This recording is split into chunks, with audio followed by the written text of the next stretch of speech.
Student अभी हम एक टॉपिक डिस्कस करने वाले हैं। इस टॉपिक का नाम है मिचुरेशन। तो मिचुरेशन होता क्या है? What is micturition? इसका रिफ्लेक्स कब स्टार्ट होता है, यानी मिचुरेशन कब शुरू होता है, और इसके बारे में हम अभी पढ़ेंगे। ठीक है, तो मिचुरेशन होता क्या है? तो मैंने लिखा हुआ है, मिचुरेशन एक ऐसा रिफ्लेक्स प्रोसेस है in which urine is voided from the bladder. ठीक है, एक ऐसा प्रोसेस है जिसकी मदद से जो यूरिन है वो बाहर निकल जाता है ब्लैडर से। ठीक है, यानी मिचुरेशन वो प्रोसेस है जिसके द्वारा यूरिन बाहर निकलता है ब्लैडर से। ठीक है, तो ये अब मिचुरेशन क्या है, कैसे होता है, तो इसके बारे में देखेंगे। ये मैंने बनाया है आपका यूरिनरी ब्लैडर। ठीक है, ये यूरिनरी ब्लैडर है। ब्लैडर के साथ इसकी बाहर मैंने यूरेथ्रल ओपनिंग बनाई हुई है, ब्लैडर और यूरेथ्रा ओपनिंग। तो ब्लैडर के नीचे दो स्पिंचर आते हैं, एक है इंटरनल स्पिंचर जो कि ब्लैडर के एंड होने पे ही होता है, उसके बाद थोड़ा यूरेथ्रा रीजन में हमारा सेकंड स्पिंचर भी आ जाता है। तो दो स्पिंचर है, स्पिंचर क्या करते हैं, कंट्रैक्ट करके रखते हैं यूरिन को। ठीक है, ताकि यूरिन बाहर ना लीक आउट हो जाए। तो इधर अब हमारी एक स्पेशल टाइप की मसल प्रेजेंट होती है यूरिनरी ब्लैडर में, इसे कहते हैं डेट्रियोसोर मसल। ठीक है, डेट्रियोसोर मसल होती है। तो अब इसमें एक बहुत इंपॉर्टेंट रोल आता है जब हम मिचुरेशन पढ़ते हैं, पैरासिम्पथेटिक और सिंपैथेटिक का। पैरासिम्पथेटिक और सिंपैथेटिक का स्टार्टिंग से ही ऐसे रिलेशन रहे हैं कि अगर कोई एक चीज़ ओपन करा रहा है तो दूसरा उसे क्लोज कराता है। जैसे कि इधर हम देखेंगे, पैरासिम्पथेटिक क्या कराती है, मिचुरेशन करवाती है, और सिंपैथेटिक क्या करता है, मिचुरेशन बंद कराती है। ये पैरासिम्पथेटिक और सिंपैथेटिक एक दूसरे के अपोजिट ही चलते हैं हमेशा। इसमें क्या है, पैरासिम्पथेटिक का वर्क मिचुरेशन को प्रमोट करना, यानी मिचुरेशन करवाना, और सिंपैथेटिक का क्या है, मिचुरेशन को अभी रोकना, होल्ड करना। ठीक है, तो इसमें क्या होगा, इसमें दोनों फंक्शन करते हैं। अब इसमें क्या है, आपको एक और चीज़ की नॉलेज होनी चाहिए, इनवॉलेंट्री और वॉलेंट्री। तो इनवॉलेंट्री वो होते हैं मोमेंट्स जिस पे हमारा कंट्रोल नहीं होता, जैसे दिल का धड़कना। जैसे हमारा हार्ट बीट करता है तो हम अपने हार्ट को ऐसे खुद ही रोक नहीं सकते हैं, वो ऑटोमेटिकली बीट करता ही रहता है। तो वो इनवॉलेंट्री, यानी वो हमारे कंट्रोल में नहीं है। हमारे कंट्रोल में जैसे मसल्स हैं कुछ, जैसे हमने मुट्ठी बंद कर ली तो ये हमारे कंट्रोल में है। इनवॉलेंट्री होता तो ये ऐसे ऐसे ही खुद ही ऑटोमेटिक मूव कर रहा होता। ठीक है, वैसे ही इसमें से जो डिट्रोसोर और इंटरनल स्पिंचर हैं, ये दोनों इनवॉलेंट्री हैं, ये दोनों हमारे कंट्रोल में नहीं है। हमारे कंट्रोल में सिर्फ क्या है, एक्सटर्नल स्पिंचर। एक्सटर्नल स्पिंचर हमारे कंट्रोल में है, बाकी इंटरनल एंड डेट्रोसोर मसल ये हमारे कंट्रोल में नहीं है। ठीक है, तो इधर मैंने यही लिखा हुआ है एक्सटर्नल स्पिंचर के रिलेटेड, कि जो हमारा एक्सटर्नल स्पिंचर है, बाहर वाला स्पिंचर है यूरेथ्रा का, वो क्या करता है, वॉलेंट्री है, यानी वो हमारे कंट्रोल में है या हमारे अंडर कंट्रोल है। अब ये अंडर कंट्रोल किस नर्व की वजह से है? अब आपको पता है हमारा सारा सिस्टम नर्व के ऊपर वर्क करता है, यानी नर्व ही हैं जो इन्फॉर्मेशन सप्लाई करती हैं चीज़ों को। तो कौन सी नर्व है, सोमैटिक नर्व। और ये नर्व एक और नाम से जानी जाती है, प्यूडेंडल नर्व के नाम से। प्यूडेंडल नर्व पूरे पेल्विक रीजन में, पेल्विक रीजन कौन सा होता है हमारा, जहाँ पे हमारे पेल्विस प्रेजेंट होती है, पेल्विक हमारी कमर वाला रीजन मान लो, ये पूरे इस रीजन में ये नर्व्स बड़ी बिछी होती है जेनाइटल ऑर्गन्स के आसपास भी। ठीक है, प्यूडेंडल नर्व। ठीक है, तो ये मेजर नर्व है पेल्विक रीजन में, और सेंसेशन इन्फॉर्मेशन भी ट्रांसफ़र करती है जेनाइटल एरियाज को भी। ठीक है, तो प्यूडेंडल नर्व ही इधर भी प्रेजेंट्स हैं एक्सटर्नल स्पिंचर वाले रीजन में, जो कि इसको इन्फॉर्मेशन प्रोवाइड करती है, और ये वॉलेंट्री के अंदर है। ठीक है, ये हमारे कहने पे चलती है। जबकि ऊपर वाली ये दोनों डेट्रोसोर मसल और इंटरनल स्पिंचर ये दोनों इनवॉलेंट्री है। तो पैरासिम्पथेटिक और सिंपैथेटिक के बारे में भी डिस्कस कर रहे थे। तो क्या हो गया हमारा, पैरासिम्पथेटिक क्या बताया था मैंने, हेल्प करती है ब्लैडर को खाली करने में, अगर भर जाए तो खाली करने में मदद करती है। जबकि सिंपैथेटिक क्या करती है, स्टॉप करा देती है, फिर उसे भरने के लिए वापस से प्रेफर करती है। ठीक है, मैंने लिखा है मिचुरेशन स्टार्ट होने के लिए, यानी मिचुरेशन प्रोसेस को शुरू करने के लिए, जैसे समझ लो ब्लैडर भर गया है तो क्या करना पड़ता है, डेट्रासोर को कंट्रैक्ट होना पड़ता है, डेट्रासोर मसल को कंट्रैक्ट होना पड़ता है, और दोनों स्पिंचर को ढीला होना पड़ता है। ठीक है, ये कंट्रैक्ट होगा डेट्रासोर, और इंटरनल एंड एक्सटर्नल दोनों ही रिलैक्स होने चाहिए, तभी जाके अंदर का यूरिन बाहर निकल सकता है। जब ऊपर वाला कंट्रैक्ट करेगा और नीचे वाले दोनों खुले होंगे तो ही यूरिन बाहर निकल सकता है, ठीक है। तो जो टेट्रासोर मसल का कंट्रैक्शन और इंटरनल और एक्सटर्नल स्पिंचर का रिलैक्सेशन ही यूरिन को बाहर निकाल सकता है, मैच्योरेशन प्रोसेस को डन करवा सकता है, ठीक है। इधर मैंने लिखा है पैरासिम्पथेटिक और सिंपैथेटिक, मैंने आपको पहले ही बताया बहुत इंपॉर्टेंट रोल परफॉर्म करते हैं इन मैच्योरेशन प्रोसेस। तो इसमें मैंने बताया है पैरासिम्पैथेटिक पार्ट क्या करता है, कंट्रैक्शंस कराता है टेट्रासोल मसल की और रिलैक्सेशन कराता है इंटरनल यूरेथ्रल स्पिंचर की, ठीक है। पैरासिम्पैथेटिक था, मैंने पहले ही बताया था। पैरासिम्पैथेटिक साथ ही साथ क्या होता है, हमारा इनवॉलेंट्री मूवमेंट्स को भी ये करवा रहा है, ठीक है, क्योंकि हमारे वॉलेंट्री कंट्रोल के अंदर नहीं है इंटरनल स्पिंचर और डेट्रासोर। और प्यूडेंटल नर्व क्या करा रही है, हमारी वॉलेंट्री चीज़ों को करा रही है। वॉलेंट्री एक ही था हमारे पास, एक्सटर्नल स्पिंचर, ठीक है, जिस पे हमारा कंट्रोल सिर्फ एक्सटर्नल स्पिंचर पे है। इंटरनल स्पिंचर खुद से ही चलते हैं, वो इनवॉलेंट्री कंट्रोल के अंदर है। उसके बाद मैंने बताया सिंपैथेटिक क्या काम करा रहा है, ये पैरासिम्पैथेटिक के अंदर सारा रीजन आ रहा है, ठीक है। क्योंकि जो प्रोसेस था पैरासिम्पैथेटिक का क्या काम था, पैरासिम्पैथेटिक का काम था यूरिन को बाहर निकालना। और यूरिन को बाहर निकालने के लिए क्या इंपॉर्टेंट था कि डेट्रासोर मसल कंट्रैक्ट करे और इंटरनल स्पिंचर रिलैक्स हो और एक्सटर्नल स्पिंचर भी रिलैक्स हो, ठीक है। जबकि इंटरनल स्पिंचर हमारा और डेट्रासोर मसल हमारा इनवॉलेंट्री कंट्रोल के अंदर था और जो हमारा एक्सटर्नल स्पिंचर था वो हमारे वॉलेंट्री कंट्रोल के अंदर था। तो मेन काम था पैरासिम्पैथेटिक का अंदर की यूरिन को बाहर निकाले, ठीक है। तो उसने बाहर निकाला। अब जब बाहर निकालने के बाद सिंपैथेटिक का काम शुरू हो जाता है कि बस अब यूरिन ख़त्म हो गया, वापस से मसल को अपनी अपनी जगह पे भेजना है। तो ये क्या करता है, स्टॉप मैच्योरेशन कराता है, मैच्योरेशन बंद कराता है। और क्या कराता है, फिर प्रोसेस फिलिंग ऑफ ब्लैडर, वापस से ब्लैडर में फिलिंग शुरू कर देता है। फिलिंग शुरू होने के लिए क्या ज़रूरत है, डेट्रासोल मसल का वापस से रिलैक्स होना है, ठीक है। अगर रिलैक्स ही नहीं होगा, कंट्रैक्ट ही होगा तो फिलिंग नहीं हो पाएगी, तो उसे वापस से रिलैक्स करवाता है और इंटरनल यूरेथ्रल स्पिंचर को भी बंद करवा देता है, ठीक है। एक्सटर्नल भी बंद होगा, इंटरनल भी बंद होगा, तभी जाके और टेट्रासोल रिलैक्स होगा, तभी जाके वापस से फिलिंग प्रोसेस शुरू होगा, ठीक है। इसने क्या किया, यूरिन को बाहर निकलवाया और इसने क्या किया, यूरिन को फिर से बनाना शुरू कर दिया। ये बनाएगा, ये बाहर निकालेगा, ठीक है। सिंपैथेटिक बनवाएगा, पैरासिम्पैथेटिक बाहर निकलवा देगा। अब बात है कि मैच्योरेशन रिफ्लेक्स शुरू कब होता है और कैसे होता है, ठीक है। बात आ गई मैच्योरेशन रिफ्लेक्स शुरू कैसे होता है। तो मैंने लिखा है नॉर्मल कैपेसिटी ऑफ ब्लैडर है, ब्लैडर जो हमारा ब्लैडर था इसकी नॉर्मल एक कैपेसिटी होल्ड करने की 120 ml से 320 ml के बीच में ये स्टोर करता है, ठीक है। इससे ज़्यादा भी स्टोर कर सकता है, पर हमने एक नॉर्मल एवरेज लिखा है कि इतना लगभग स्टोर कर लो मानता है।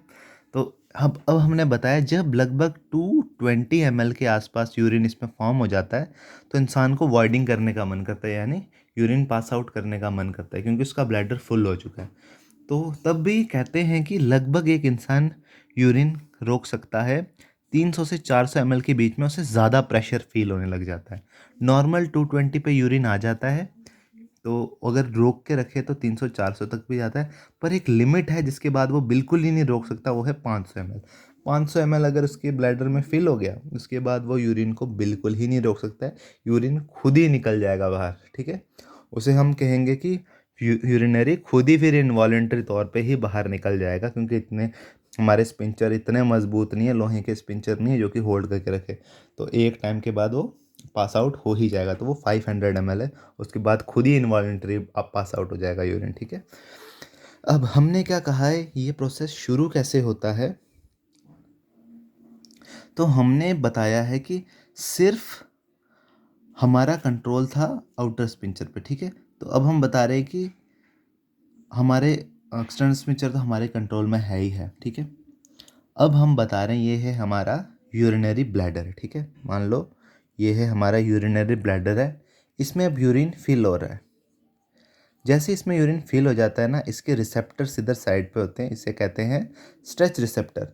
तो यूरिन ब्लैडर क्या होता है, स्ट्रेच होने शुरू हो, जैसे ये स्ट्रेच होने लगा इसका स्ट्रेच रिसेप्टर एक्टिवेट हो जाते हैं। जैसे स्ट्रेच रिसेप्टर एक्टिवेट हो गए, इन्हें पता चल गया कि यूरिन भरने लग गया, ये एक मैसेज ट्रांसपोर्ट करते हैं थ्रू नर्व, ठीक है। पेल्विक नर्व्स जाते हैं बहुत सारी। तो जैसे स्ट्रेस रिसेप्टर को पता लग जाता है कि यूरिन फुल हो गया है, ये सेंसरी इंपल्स जनरेट करते हैं और वो जाते हैं इम्पल्सिस मतलब इंफॉर्मेशन टाइप मैसेजेस ट्रांसफ़र होते हैं sacral segment of spinal cord. Spinal cord आपको पता है वर्टिब्रल कॉलम के अंदर ही होती है स्पाइनल कॉर्ड, तो ये इन्फॉर्मेशन इसमें चले जाती है। इसमें भी स्पेसिफिक रीजन है, हमने इधर लिखा हुआ है S2 एंड S3 यानी सैक्रल 2 एंड सैक्रल 3, ठीक है। आपको पता है सैक्रल रीजन प्रेजेंट होते हैं वर्टिब्रल कॉलम्स में हैं, तो उन रीजन्स में ये सेंसरी नर्व जाती हैं, इन्हें इन्फॉर्मेशन देती हैं कि ब्लैडर फुल हो गया हुआ है, ठीक है। और ये इन्फॉर्मेशन जैसे सैक्रल रीजन में जाते हैं सीधा ट्रांसफ़र होते हैं ब्रेन के लिए। और ब्रेन में हमारा आपको पता है ब्रेन में पार्ट्स होते हैं, क्या बोलते हैं इन्हें, मिड ब्रेन, सेरिब्रल कॉर्टेक्स। इनके पास इन्फॉर्मेशन चले जाती है कि उधर हो चुका है, ये वापस से मैसेज भेजते हैं और वापस से फिर अपनी इम्पल्स से जनरेट करते हैं, मोटर इम्पल्स जनरेट कराते हैं S2 एंड S3 से सेगमेंट से कि ब्लैडर को कंट्रैक्ट करो ताकि ये हम खाली कर सकें, ठीक है। तो इधर हो क्या रहा है, इधर हो रहा ये है, अगर मैं आपको साफ पेज पे बताऊं कि ये हमारा ब्लैडर था, ब्लैडर फुल हो गया हुआ था, ब्लैडर फुल होने की वजह से थोड़ा थोड़ा स्ट्रेच होने लग गया। अब इधर स्ट्रेच रिसेप्टर प्रेजेंट होते हैं, जैसे स्ट्रेच होना शुरू हो जाता है इन्हें पता लग जाता है, इन्हें पता लग गया कि यूरिन फुल हो गया है। इन्होंने एक इम्पल्स जनरेट की, एक मैसेज भेजा इम्पल्स जनरेट करके। ये इम्पल्स सीधा गई है, हमारा वर्टिब्रल कॉलम था, थोरैसिक, लंबर, सैक्रम, कोकैक्स, ठीक है, सर्वाइकल, थोरैक्सिक, लंबर, सैक्रम, कोकैक्स। आपको पता ही है 7, 12, 5, 5, 4 इतने इनमें वो होती हैं वेरिएशन, ठीक है। तो इसके सैक्रम के S2 एंड S3 रीजन पे इसकी बोन ऐसे प्रेजेंट होती है। S2 एंड S3 की मैं आपको बोन दिखा देता हूँ, ये लगभग कुछ ऐसे करके प्रेजेंट होती है, समझ लो, ठीक है, समझ लो ये आपकी वर्टिब्रल कॉलम है। अब वो मैसेज सीधा आया, इम्पल्स जनरेट हुआ था ना, वो मैसेज इम्पल्स जनरेट होके इधर आ गया। इस पार्ट को हम कहते हैं डोर्सल हॉर्न, ठीक है, डोर्सल हॉर्न। डोर्सल हॉर्न किसका है, S2 एंड S3 रीजन का है, ठीक है। इसके पास मैसेज आया, अब इसके पास जैसे ही मैसेज आया ना, इसने ये मैसेज ट्रांसपोर्ट किया ऊपर दिमाग के लिए। दिमाग में आपका सेरिब्रल कॉर्टेक्स था, मिड ब्रेन रीजन में सेरिब्रल कॉर्टेक्स, ये आपके मिड ब्रेन में है। दिमाग के पास मैसेज गया और दिमाग को पता लग गया कि उसका ब्लैडर जो था फुल हो चुका है, तो इसने फिर से वापस इम्पल्स जनरेट करके अब इसने कहाँ भेजा मैसेज, हमारे एंटीरियर हॉर्न की तरफ। ये है हमारा नीचे वाला एंटीरियर हॉर्न, एंटीरियर हॉर्न, ठीक है। एंटीरियर हॉर्न की तरफ मैसेज जाके वापस गया किसके पास, इधर ही वापस ब्लैडर के पास मैसेज गया, ब्लैडर के स्ट्रेस रिसेप्टर के पास। और डेट्रोसोर मसल्स आपको पता है, इधर डेट्रोसोर मसल भी प्रेजेंट होती है, डेट्रोसोर मसल भी प्रेजेंट थी इधर। उसके पास गया इन्फॉर्मेशन और उसने उधर जाके बताया कि इस डेट्रासोर मसल को बोलो कि कंट्रैक्ट करे ताकि ये ब्लैडर फिल हो गया, ये खाली हो। फिर डेट्रासोर मसल कंट्रैक्ट करता है, ये कंट्रैक्ट करेगा और इसमें से यूरिन, अब इसमें तो सिर्फ डेट्रासोर ही कंट्रैक्ट हो रहा है अभी, ठीक है, डेट्रासोर ही कंट्रैक्ट हो रहा है। लेकिन अब हमें क्या करना है, इंटरनल स्पिंचर को भी रिलैक्स कराना है और एक्सटर्नल स्पिंचर को भी रिलैक्स कराना है। तो डेट्रासोर मसल कंट्रैक्ट हुआ, ठीक है।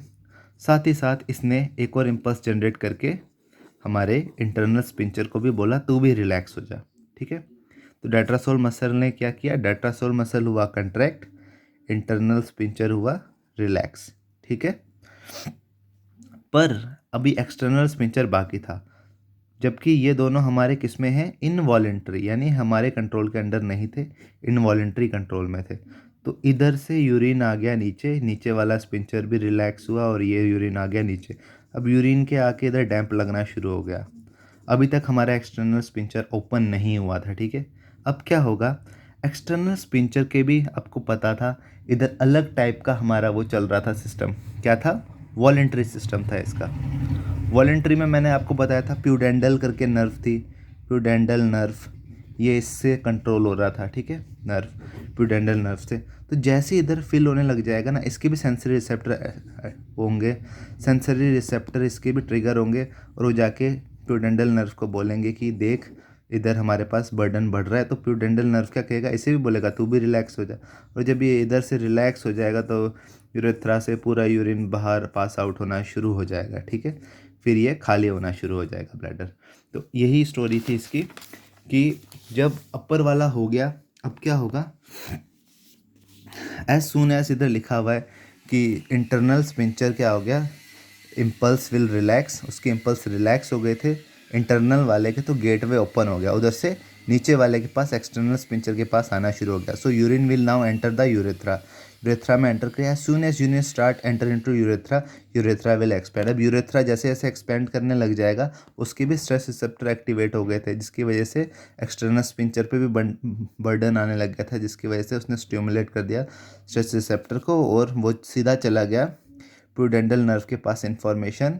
और वो प्यूडेंडल नर्व क्या करती है, प्यूडेंडल नर्व की वजह से ही जो हमारा एक्सटर्नल स्पिंचर है वो कंट्रैक्ट रहता है, ठीक है।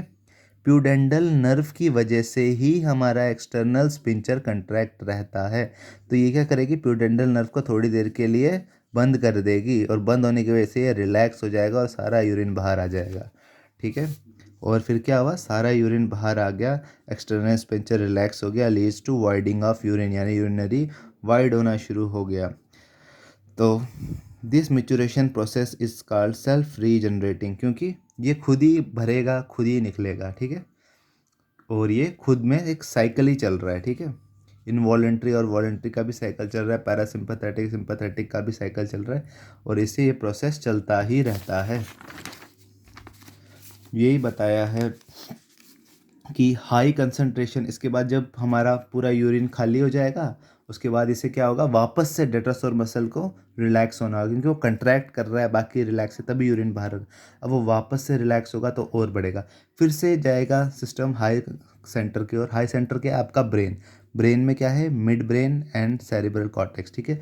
उनके पास इंफॉर्मेशन जाएगी to promote and stop the maturation. अब मैच्योरेशन प्रोसेस स्टॉप करे, क्योंकि मैच्योरेशन प्रोसेस स्टॉप होगी तो ही वो वापस से ब्लैडर फिल होना शुरू होगा, ठीक है। फिर मैच्योरेशन प्रोसेस स्टॉप हो जाता है, इसमें इस रीजन पे जाके मैसेजेस जाते हैं ब्रेन में, ठीक है। उधर से वापस S2 S3 के पास मैसेजेस आते हैं। फिर इधर मैं छोटा सा नीचे केस लिखा था, ये एटॉनिक ब्लैडर अगर किसी को हो जाए तो कैसे, मतलब ब्लैडर डिस्टर्ब हो सकता है हमारा।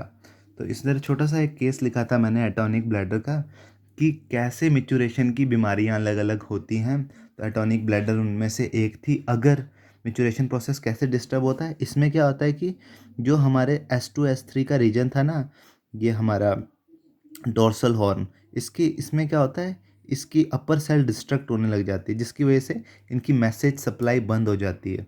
क्योंकि जब हमारा डिटोरियस मसल से ही वो इन्फॉर्मेशन लीड्स करके आती हैं, इधर तक इम्पल्स जनरेट हो के आती है, अगर ये पॉइंट में ही इन्फेक्शन आने शुरू हो जाएगी तो ये मैसेज कैरी ही नहीं कर पाता उस टाइम पे।